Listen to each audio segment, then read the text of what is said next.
ប្លង់ផ្លែឈើគ្រប់មុខដីទំនេរទាំងអស់កុំឲ្យខកខានលើប្លង់ផ្លែដល់តាមជែកបាទជម្រាបសួរម៉ែបងប្អូនថ្ងៃនេះខ្ញុំចង់បង្ហាញពុកម៉ែបងប្អូនអំពីការស្រោចដំណាំស្រោចដើមឈើឲ្យមានប្រសិទ្ធភាពខ្ពស់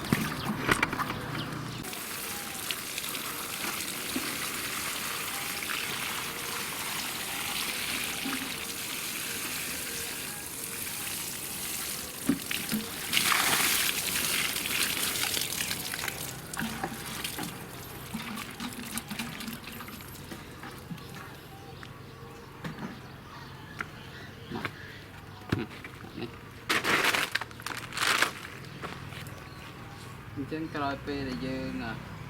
កាប់ជុំវិញវាហើយចាក់ទឹកស្រោចដើមឈើហើយគឺយើងត្រូវកាយដីលុបពេញលុបពូនជើងវាហើយបន្ទាប់មកយើងស្រោចតែ2ឡាននេះទៀតទៅមួយអាទិត្យឬក៏កន្លះខែទៀតយើងស្រោចក៏ដំណាំយើងនៅតែលុះល្អដែរ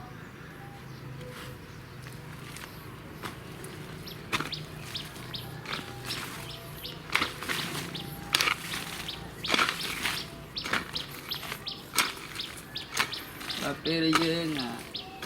ចាប់ជ្រុំវាហើយគឺយើងស្រោចទឹកrồiហើយយើងកាយចូលវិញ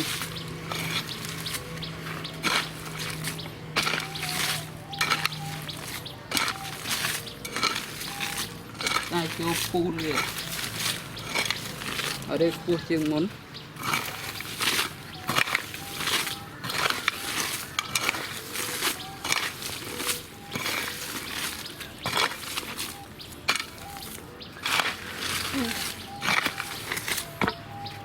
还在吃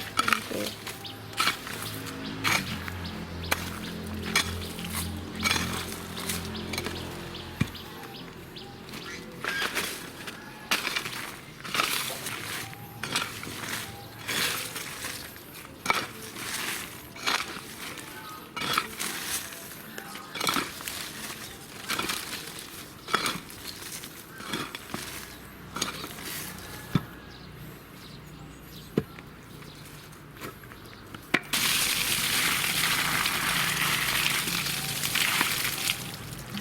ស្រោចទឹក2ឡាំងទៀតទៅ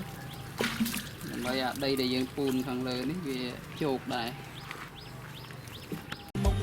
ផ្លែឈើគ្រប់មុខដីទំនេរទាំងអស់